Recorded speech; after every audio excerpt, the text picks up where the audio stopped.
শ্রীজাতর বিরুদ্ধে গ্রেপ্তারি পরোয়ানা চড়া সুর মমতা বন্দ্যোপাধ্যায়। শুনুন কি বলছেন। শ্রীজাতকে নাকি ফোন করেছে কেউ যে আপনার বাড়িতে পুলিশ যাচ্ছে, আপনাকে গ্রেপ্তার করতে হবে। আমি সঙ্গে সঙ্গে তাকে ফোন করলাম। আবার কি বাইক বন্ধ, রেল ব্লকেড, গভর্নমেন্ট মানে পুলিশ করছে, প্রশাসন, ইলেকশন কমিশন সবাইকে চমকাচ্ছে, ধমকাচ্ছে। আগামীকাল ভোট, প্রথম দফার ভোট, 26-এর চ্যালেঞ্জ। রাজ্যের 16 জেলার 152টি আসনে ভোট সকাল 7টা থেকে ভোট গ্রহণ হবে।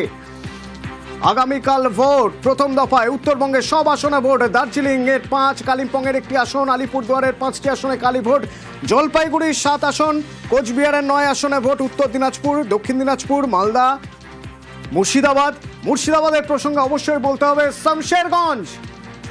শামশেরগঞ্জে ভোট। নির্বাচন কমিশনের কাছে বড় চ্যালেঞ্জ অবাধ, সুষ্ঠু, শান্তিপূর্ণ ভোট করানোর, কারণ কড়া নজরে রাখা হয়েছে শামশেরগঞ্জকে। প্রচুর বাহিনী এসেছে সেই শামশেরগঞ্জে।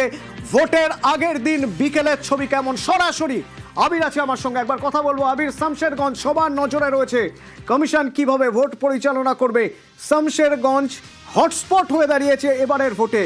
সেই শামশেরগঞ্জে তুমি আজ সকাল থেকে রয়েছো, আগামীকাল ভোট, কি দেখছো, কি অবস্থা? অতনু, ঠিক 1 বছর আগের এপ্রিলে ঠিক এই শামশেরগঞ্জেই যে গোষ্ঠী সংঘর্ষের ঘটনা, তা ঘিরে জাতীয় রাজনীতিতে শোরগোল পড়ে যায়। এবং তুমি জানো যে এবারে নির্বাচনের ক্ষেত্রে যে সমস্ত জায়গাগুলোতে সব থেকে বেশি নিরাপত্তার কড়াকড়ি করা হচ্ছিল, তার মধ্যেই শামশেরগঞ্জ, ফারাক্কা, এই সমস্ত এলাকার যে বিধানসভা কেন্দ্রগুলো রয়েছে তা রয়েছে।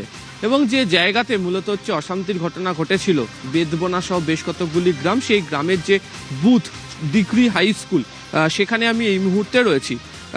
এটা হচ্ছে ভোট গ্রহণ কেন্দ্র। তুমি দেখতে পাচ্ছ যে বাইরে থেকে ভিউ কাটার দিয়ে দেওয়া হয়েছে, অর্থাৎ বাইরে থেকে কোনোভাবেই ভেতরে কি হচ্ছে সেটা দেখা যাবে না।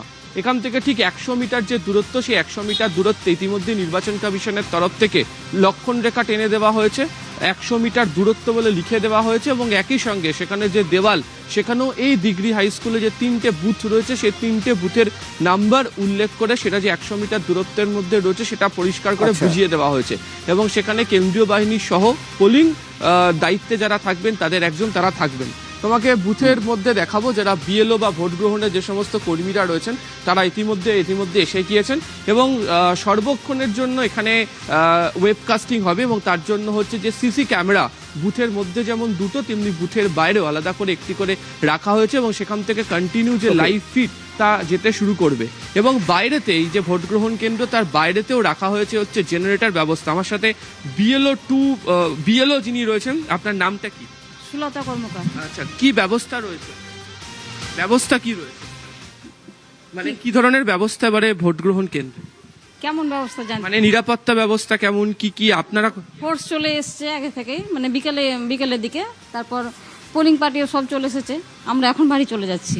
আপনারা এই যে 100 মিটার দূরত্ব, সবকিছু তৈরি, এবার অপেক্ষা আগামীকাল সকাল 7টার। তার আগে মক পোলিং হবে এবং তারপর হবে ভোট গ্রহণ। এই ছিল শামশেরগঞ্জের